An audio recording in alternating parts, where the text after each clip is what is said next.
Hello friends, मैं फैज़ स्वागत करता हूँ एक बार फिर से आपका mission 484 education the problem solver में। आज हम करंट अफेयर्स से रिलेटेड एक टॉपिक पढ़ेंगे। जैसे कि आप लोग को पता है कि साल 2023 में सबसे बड़ी आपदा आई, अर्थक्वेक आया तुर्की सीरिया में। तो आज हम उसके बारे में थोड़ा पढ़ेंगे। हम तुर्की सीरिया को पढ़ने से पहले हमें पता होना चाहिए कि तुर्की और सीरिया में मतलब जहाँ पे वो देश बसे हुए हैं वहाँ पे इतने अर्थक्वेक आते क्यों हैं। क्योंकि आप लोग जैसे मेरे राइट हैंड में देख रहे हैं तो आप लोग को एक मैप दिख रहा है। उस मैप में कई सारे जगहों के बारे में लिखा हुआ है और उनके ऊपर उनके ईयर लिखा हुआ है कि कौन से ईयर में कहाँ कहाँ पे भूकंप आए हैं। तो आप लोग को दिख रहा होगा 1999 में। तो 1999 में एक तुर्की का एक जगह है इस्तांबुल करके, 1999 में इस इस्तांबुल में 7.6 का भूकंप आया। ठीक है, 7.6 मैग्नीट्यूड का भूकंप आया। ठीक है, मतलब 7.6 7.2 का भूकंप आया यहाँ पे 1999 में। और जो अरब देश है उनका सबसे अच्छा या फिर हम ये कहें सबसे फेमस जो न्यूज़पेपर है अल जज़ीरा, तो उनकी एक रिपोर्ट के अनुसार जो अभी साल 2023 में जो टर्की सीरिया में इन दोनों जगह पे जो भूकंप आया है वो 1999 में जो भूकंप आया था उससे भयानक वाला भूकंप है। यानी कि अगर हम बात करें टर्की की तो यहाँ पे 7.8 और 7.6 का भूकंप आया है। यानी कि साल 2000 मतलब साल 1999 के बाद सबसे बड़ा भूकंप 7.8 7.6 का भूकंप आया है टर्की सीरिया में। ठीक है, तो अगर हम बात करें कि यहाँ पे इतने भूकंप आते क्यों हैं तो आप लोग को पता होगा कि भूकंप वैसे आता क्यों है। आप लोग को ये पता है कि जो हमारे पृथ्वी है ये हमारी मान लीजिए अर्थ है और अर्थ में एक जगह होती है, इसमें कोर होता है सबसे इनर मोस्ट पार्ट और उसके बाद होता है क्रस्ट। ठीक है, ये जो क्रस्ट होता है ये बहुत ही ज़्यादा बड़े बड़े चट्टानों से बनता है जिसको हम क्या कहते हैं, टेक्टोनिक प्लेट्स। आप लोग को पता होगा कि जब हमारे देश का या फिर जब हमारी दुनिया का निर्माण हुआ तो हमें पता है कि हमारे जब पूरी दुनिया का जब निर्माण हुआ तो कई सारी टेक्टोनिक प्लेट्स थी। ठीक है, जो अपनी जगह जो जैसे ये है, ये 2 3 इस तरीके से ये टेक्टोनिक प्लेट्स है। ठीक है, अब ये टेक्टोनिक प्लेट्स क्या होती है, ये वो प्लेट्स होती है जो वैसे तो सरफेस पे रहती है। ठीक है, जैसे मान लीजिए आप लोग को पता होगा कि करोड़ों साल पहले ये सारे जो प्लेट्स थी ये आपस में जुड़ी हुई थी। ठीक है, और उसको हम क्या कहते थे,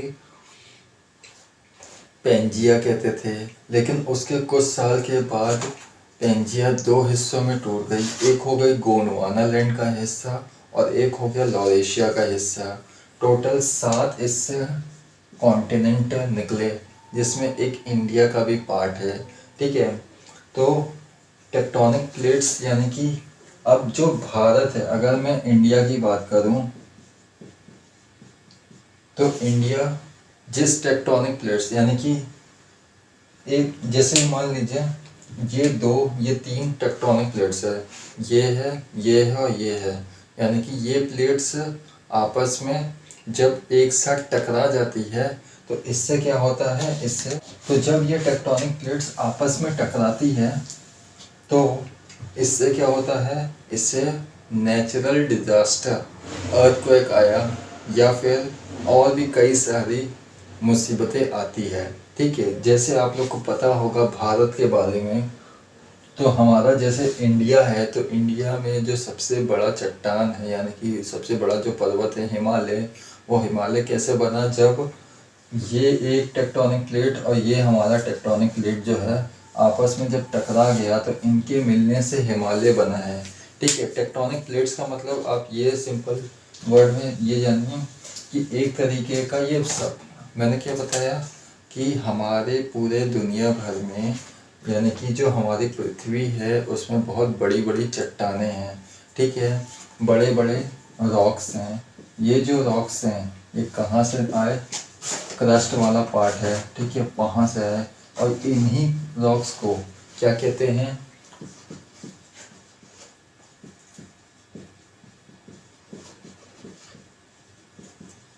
टेक्टोनिक प्लेट्स कहते हैं। जब ये टेक्टोनिक प्लेट्स आपस में टकराता है तो क्या होता है, उससे भूकंप आता है। ठीक है, तो जब ये देखो, जब ये किसी सरफेस पे यानी कि अगर हम सतह की बात करें तो वहाँ पे अगर ये टेक्टोनिक प्लेट्स आपस में टकराते हैं तो इससे जो जनरेट होता है वो क्या होता है, अर्थक्वेक। अभी हम बात करते हैं कि अर्थक्वेक कैसे होता है और इसको किस तरीके से नापा जाता है। ठीक है, तो ये होता है अर्थक्वेक।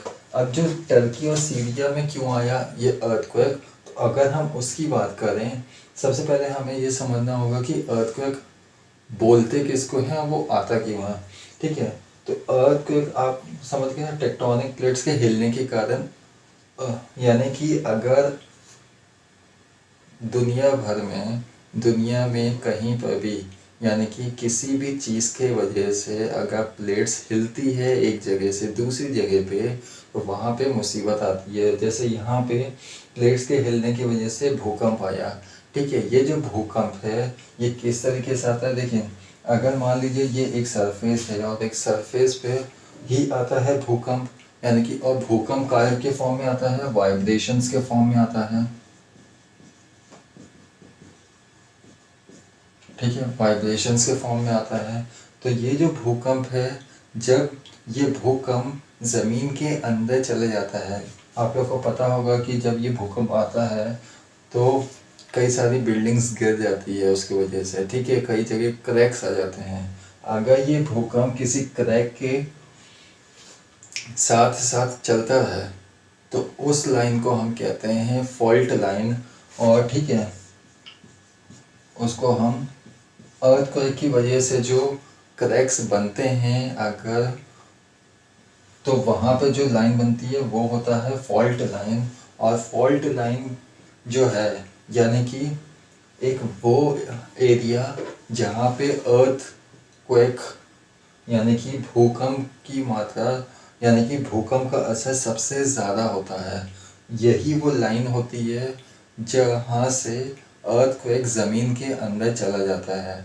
जब अर्थक्वेक ज़मीन के अंदर चला जाता है, वैसे तो सतह पे होता है, और ये लाइन वो होती है जहाँ से ज़मीन के अंदर सतह मतलब ज़मीन के अंदर अर्थक्वेक चला जाता है। ठीक है, जब ज़मीन के अंदर अर्थक्वेक चला जाता है तो जिस पॉइंट पर ये जाता है उसको कहते हैं फोकस। तो फोकस क्या होता है, फोकस वो पॉइंट होता है जब अर्थक्वेक अंडरग्राउंड हो जाता है तो उसको फोकस कहते हैं। और फोकस ये ज़मीन के अंदर, और यही चीज़ अगर ज़मीन के ऊपर कहें तो ज़मीन के ऊपर वाली सतह को हम एपिसेंटर कहते हैं।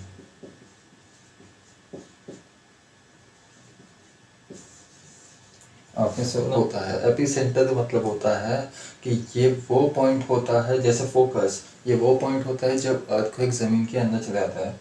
तो एपिसेंटर क्या होता है, ये ज़मीन के ऊपर, यानी कि ये वो पॉइंट होता है जहाँ पे अर्थक्वेक के आने की संभावना सबसे ज़्यादा होती है।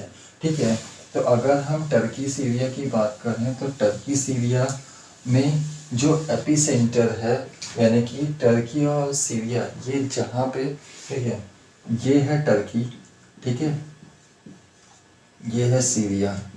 अगर हम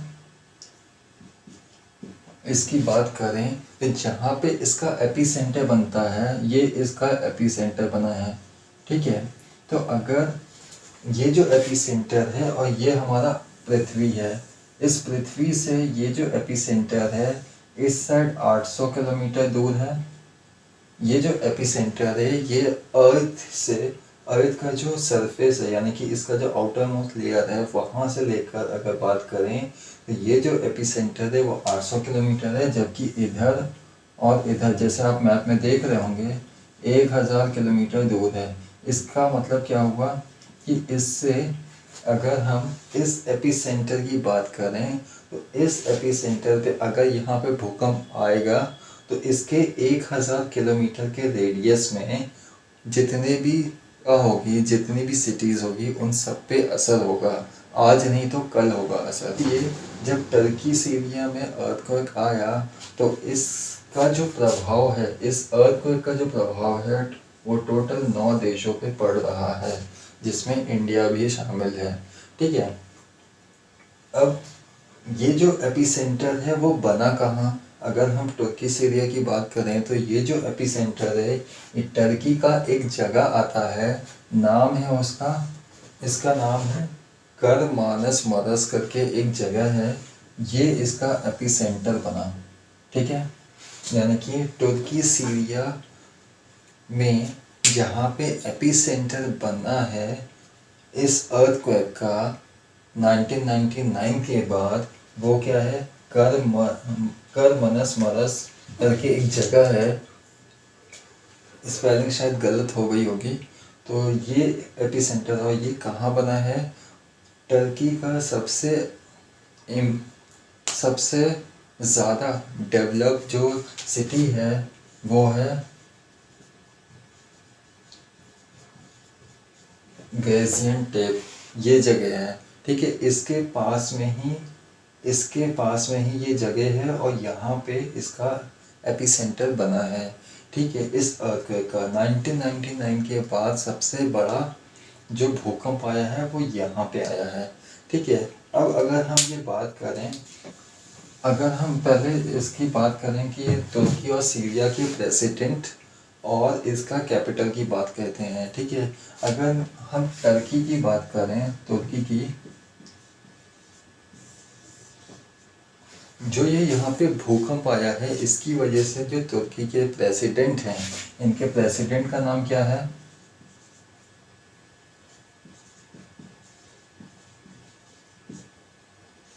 इनके प्रेसिडेंट का नाम क्या है? इनके प्रेसिडेंट का नाम है रेसेप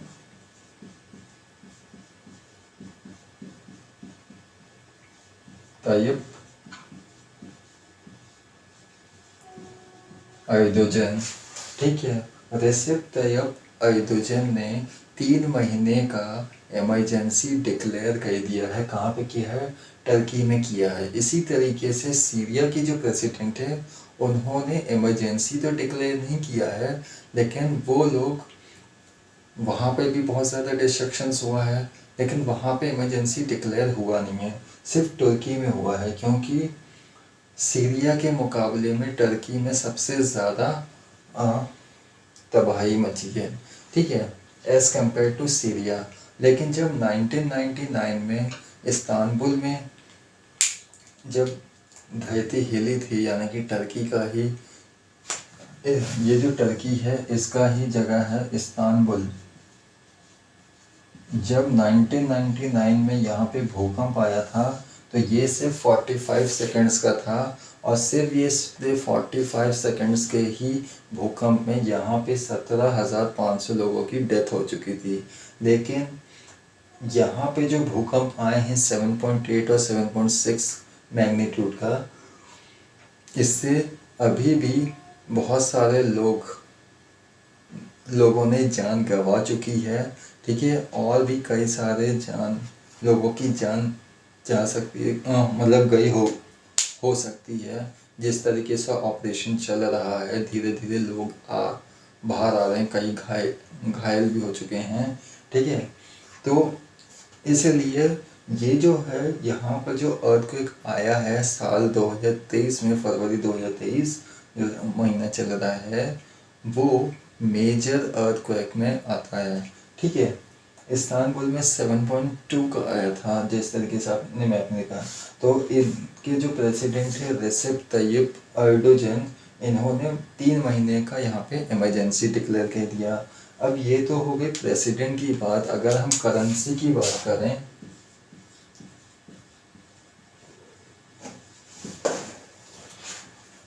करंट अफेयर के अकॉर्डिंग तो सिर्फ प्रेसिडेंट आपको पता होना चाहिए, लेकिन अगर हम एग्ज़ाम पॉइंट ऑफ व्यू की बात करें तो जनरल नॉलेज में 1.1 मार्क्स का क्वेश्चन आ सकता है, क्योंकि करंट अफेयर से रिलेटेड आता है तो उसमें आ सकता है। तो इसकी जो करेंसी है वो है टर्किश लीरा, ठीक है, टर्किश लीरा इसकी करेंसी है।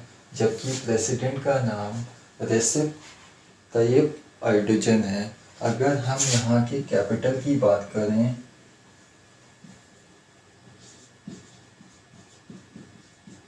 यानी कि राजधानी की बात करें तो टर्की की राजधानी अंकारा है। कईयों को लगता है कि इस्तांबुल इसकी कैपिटल है, लेकिन नहीं, ये जो इस्तांबुल है वो टर्की का सबसे बड़ा शहर है। ये इस्तांबुल टर्की का सबसे बड़ा शहर है, यानी कि अगर हम बात करें लार्जेस्ट सिटी कौन सी है, इस्तांबुल है। इसी तरीके से अगर हम सीरिया की बात करें, इसी तरीके से अगर हम सीरिया की बात करें तो सीरिया के प्रेसिडेंट का नाम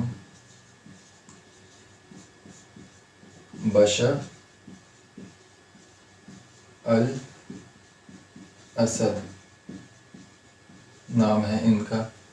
अगर मैं करेंसी की बात करूं तो सीरिया की जो करेंसी है वो है सीरियन पाउंड, या फिर कभी कभी इसकी जो करेंसी है वो सीरियन लीरा भी होती है, ठीक है।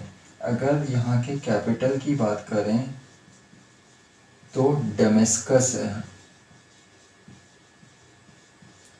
और ये जो शहर है डेमेस्कस, ये इस्लामिक रिलीजन के पॉइंट ऑफ व्यू से चौथी सबसे बड़ी धार्मिक स्थल है, यानी कि धार्मिक शहर है, ठीक है। तो ये पॉइंट ऑफ व्यू से ये चौथी होलियस्ट सिटी है। तो बाकी तीन कौन कौन से हैं भी कहते हैं, और ये इजराइल में है, ये दोनों सऊदी अरेबिया में है, जबकि ये वाला इजराइल में है, और ये तो आप लोग को पता है सीरिया में है। तो ये चौथी धार्मिक शहर है इस्लाम का। बाकी तीन कौन सी है, मक्का, मदीना और यरूशलेम है, ठीक है। इनके प्रेसिडेंट का नाम बशर अल असद है। अब ये तो हमने बात कर ली कि अर्थक्वेक कैसे आता है, ठीक है, और हमने ये बात कर ली कि जो टर्की सीरिया में जो अर्थक्वेक आया है उसके अगर जो एपिसेंटर है वहाँ से 1000 किलोमीटर के रेडियस में जितने भी शहर होंगे वहाँ पे क्या होगा, इसका असर पड़ा होगा, ठीक है। जब 1999 में इस्तांबुल में सबसे बड़ा भूकंप आया था, इसके पहले तो वहाँ पे 45 सेकेंड्स तक धरती हिली थी और 17,500 लोगों की डेथ हो गई थी। लेकिन उस वक्त 100 बार धरती काँपी थी। लेकिन जब टर्की सीरिया में अर्थक्वेक आया दोबारा फरवरी 2023 में, तो यहाँ पे 439 बार धरती काँपी थी, ठीक है। अब हम बात कर लेते हैं कि यहाँ पे सबसे ज़्यादा भूकंप आता क्यों है। ये जो टर्की सीरिया वाला जो एरिया है यहाँ पे सबसे ज़्यादा भूकंप आता क्यों है, ठीक है। तो अगर हम बात करें, आप लोग को पता है कि अर्थक्वेक आता क्यों है, जब टेक्टोनिक प्लेट्स हिलती है, ठीक है। लेकिन ये जो शहर है इंडिया में इतना क्यों नहीं आता भूकंप, क्योंकि यहाँ पे जो इंडिया जहाँ पे बसा हुआ है वो एक तरफ तो लैंड से है, भूमि से घिरा हुआ है, और बाकी 3 हिस्से में पानी से घिरा हुआ है, इसलिए यहाँ पे ज़्यादा भूकंप आता नहीं है, ठीक है। भूकंप को आने के लिए लैंड से होते हुए, यानी कि ज़मीन के थ्रू जाना पड़ता है, ठीक है, भूकंप को। लेकिन क्योंकि इंडिया 3 तरीके से पानी से घिरा है इसलिए यहाँ भूकंप तो आता है लेकिन इतना नहीं आता है, ठीक है। अगर हम टर्की सीरिया की बात करें तो टर्की सीरिया जो है वहाँ पे वो 3 टेक्टोनिक प्लेट से घिरा हुआ है। कौन कौन से? एनाटोलिया, अरेबिक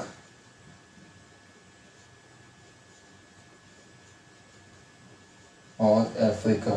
ये 3 प्लेट्स हैं, इनके थ्रू घिरा हुआ है। कौन सा? कौन सा? ये टर्की और सीरिया वाला पार्ट। यानी कि आप लोग को पता है कि इस तरीके से ये अफ्रीका है, ठीक है, ये अफ्रीका है। इसका ये वाला पार्ट जो है ये अरेबिक है, यानी कि सऊदी अरेबिया वाला पार्ट है, ठीक है, ये वाला। और इस साइड में एनाटोलिया है, ये एनाटोलिया प्लेट है। और इसके इधर पे ही कौन सा है? टर्की और सीरिया, ये दोनों बसे हुए हैं। यानी कि यहाँ पे 3 प्लेटों से ये घिरा हुआ है, तो कुछ भी हलचल आएगी अगर इन तीनों प्लेट्स में तो असर यहाँ पे होगा, ठीक है। अब यहाँ पे तो अर्थक्वेक आ चुका है, ठीक है। अब इसके लिए इंडिया ने क्या किया है, इंडिया या बाकी जो देश हैं वो क्या क्या कर रहे हैं इनके लिए। तो अगर हम भारत की बात करें तो इंडिया ने टर्की सीरिया अर्थक्वेक में जितने लोग भी घायल हो चुके हैं या जिन्होंने भी अपनी जान गंवा चुके हैं उनके लिए, यानी कि टर्की के लिए ऑपरेशन, एक मिशन लॉन्च किया और उस मिशन का नाम है ऑपरेशन दोस्त।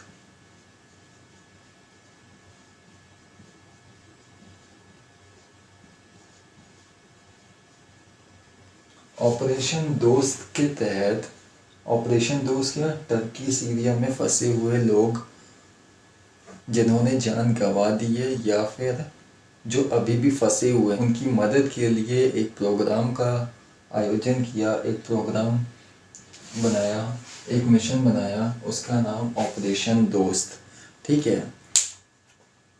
इस ऑपरेशन दोस्त मिशन के तहत भारत टर्की सीरिया में जितने लोग भी फंसे हैं या फिर इनकी डेथ हो चुकी है उनको मदद पहुंचा रही है और मेडिसिन पहुंचाया है। ऑपरेशन दोस्त के थ्रू भारत ने यहाँ पे मेडिसिन पहुंचाया, यानी कि दवाइयाँ पहुंचाया है। इसके अलावा इंडिया ने यहाँ पे अपनी आर्मी भेजी है, ठीक है। इस आर्मी के साथ इन्होंने डॉग्स भी भेजे हैं। ये जो डॉग्स हैं ये स्नाइपर्स डॉग हैं, ठीक है। और उनका नाम क्या है? एक का नाम जोली है और दूसरे का नाम रोमियो है, ठीक है। डॉग्स भेजा है, आर्मी भेजी है और मेडिसिन किट भेजी है, ठीक है, ताकि ज़रूरतमंद लोगों की मदद कर सकें, ठीक है। तो ये इंडिया ने ऑपरेशन दोस्त के तहत टर्की सीरिया में जो लोग हैं उनकी मदद के लिए ऑपरेशन दोस्त मिशन लॉन्च किया, ठीक है। इसी तरीके से बाकी सारे देश भी मदद कर रहे हैं धीरे धीरे मदद। इसके अलावा अगर हम अर्थक्वेक की बात करें तो अर्थक्वेक को नापते कैसे हैं, तो अर्थक्वेक को कैसे नापा जाता है, तो आप लोग को जैसे दिख रहा होगा कि आप लोग को एक फ़ोटो दिख रही होगी और उस फोटो में आपको दिख रहा होगा कि एक ग्राफ बना हुआ है, ठीक है।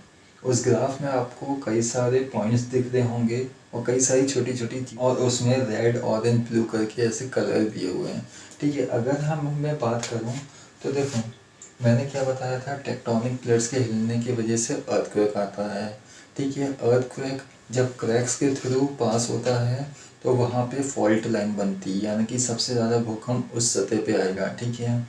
लेकिन ज़मीन के नीचे एक पॉइंट बनता है जिसे फोकस कहते हैं और उस पॉइंट के से जब अर्थक्वेक पास होता है तो वो ज़मीन के अंदर चला जाता है, और वही अगर सतह के ऊपर हो तो वो एपिसेंटर कहलाया जाता है। ठीक है, ये जो फोकस होता है वहाँ पे सबसे ज़्यादा ये, तो अर्थक्वेक जब फॉल्ट लाइन के साथ गुजरता है, फॉल्ट लाइन के थ्रू गुजरता है, तो वहाँ पे फोकस बनाता है जिसके थ्रू अर्थक्वेक ज़मीन में चला जाता है।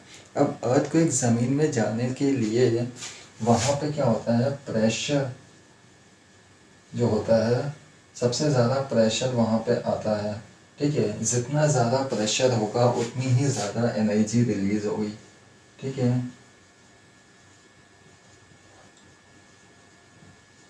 जितना ज़्यादा प्रेशर बढ़ता है उतना ही ज़्यादा एनर्जी रिलीज़ होती है, और ये जो एनर्जी रिलीज़ होती है ये किसके फॉर्म में होती है, सेस्मिक वेव्स के फॉर्म में होती है। और इसी सेस्मिक वेव्स को नापने के लिए जिस में टूल का यूज़ होता है, ठीक है, इन्हीं सेस्मिक वेव्स को जो नापने के लिए जिस हम टूल का यूज़ करते हैं उस टूल को हम कहते हैं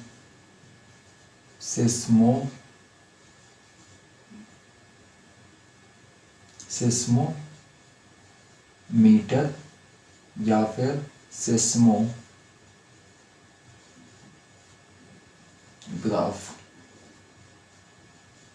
ठीक है, यानी कि देखो, जब अर्थ कोई फॉल्ट लाइन से होके गुजरता है, यानी क्रैक से होके गुजरता है, तो वो एक फोकस बनाता है। वहाँ जो फोकस होता है उस फोकस के थ्रू जब अर्थ कोई पास होता है तो वो ज़मीन के अंदर चला जाता है। ज़मीन के अंदर के जाने की वजह से वहाँ पे बहुत ज़्यादा प्रेशर बिल्डअप होता है, प्रेशर इंक्रीज़ होता है, जिसकी वजह से एनर्जी रिलीज़ होती है। ये जो एनर्जी रिलीज़ होती है ये सेस्मिक वेव्स के फॉर्म में रिलीज़ होती है, और वो सेस्मिक वेव्स सिस्मोमीटर या फिर सिस्मोग्राफ के थ्रू हम नापते हैं। ये एक टूल है जिसके थ्रू ये इन वेव्स को नापा जाता है। और ये जो ग्राफ होता है ये इस तरीके से एक तरीके का सिलेंडर होता है जिसमें जरी सी भी हलचल जो होती है वो, और मतलब इस तरीके से होता है। ये एक इसका ये सिस्टम होता है, ये सिस्टम होता है, और यहाँ पे एक सिलेंडर लगा होता है, और यहाँ पे ये इसका पूरा बेस होता है, और इस सिलेंडर के थ्रू यहाँ पे इस तरीके से एक सुई रहती है।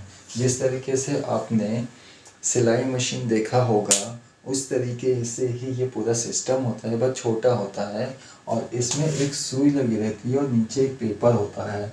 जो भी हलचल होती है वो ये हिलती है सुई, और यहाँ पे इसकी ये आउटलाइन बनी जाती है। आपने इस तरीके से देखा होगा मैप में, इस तरीके से ग्राफ बनते हुए ये जाता है। ये जितना ही ग्राफ बनता है, ये जो ग्राफ बनता है वो ग्राफ यहाँ पे कुछ इसमें नंबर लिखे होते हैं। ठीक है, ये जो नंबर होता है इसके हिसाब से हम ये देखते हैं कि कितने मैग्नीट्यूड का यहाँ पे भूकंप आया है या कहीं पर भी भूकंप आया है। तो उसकी जो मैग्नीट्यूड है जिसको तीव्रता कहते हैं उसको नापते हैं इस तरीके से। तो नापा जाता है सिस्मोग्राफ के थ्रू, और जिस पेपर पे ये नापते हैं वेव्स होती है, जिस टूल के थ्रू नापते हैं उसे सिस्मोमीटर या फिर सिस्मोग्राफ कहते हैं। और जिस पेपर पे ये इस ग्राफ के थ्रू वेव्स को नापा जाता है उस ग्राफ को कहते हैं, या फिर हम ये कहें उस पेपर को या फिर उस स्केल को हम कहते हैं रिक्टर स्केल।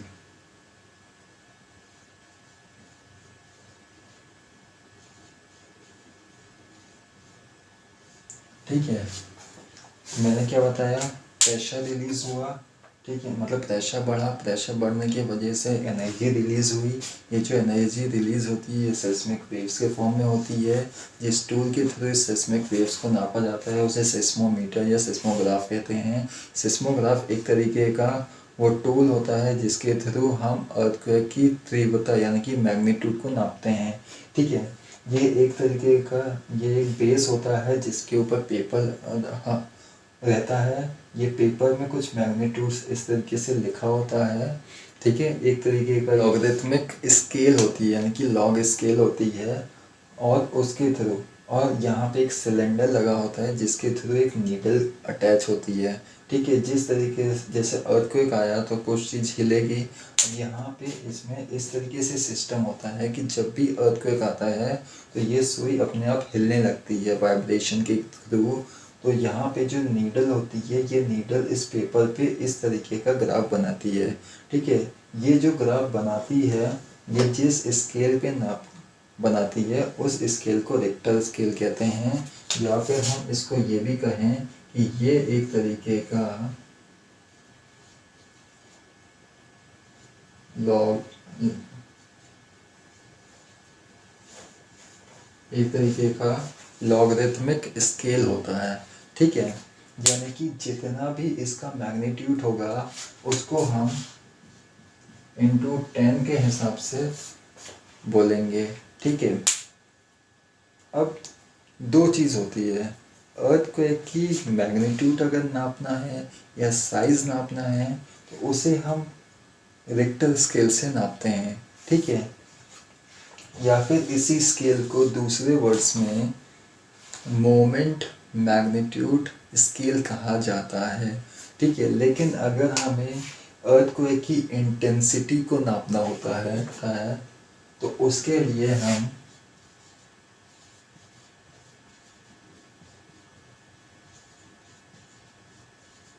मार्शली स्केल का यूज़ करते हैं, या फिर इसको मार्कली स्केल कहते हैं, ये पहला।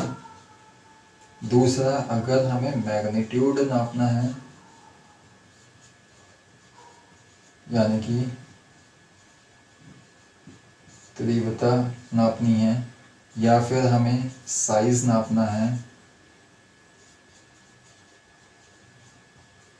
यानी कि आकार नापना है, तो इसके लिए हम रिक्टर स्केल का यूज़ करते हैं,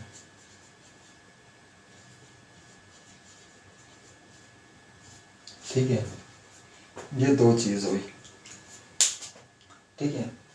तो ये इस तरीके से हम अर्थक्वेक को नापते हैं। ये भी सुना होगा कि जैसे अर्थक्वेक है, अर्थक्वेक के बाद बाढ़ का भी खतरा बढ़ जाता है, ठीक है।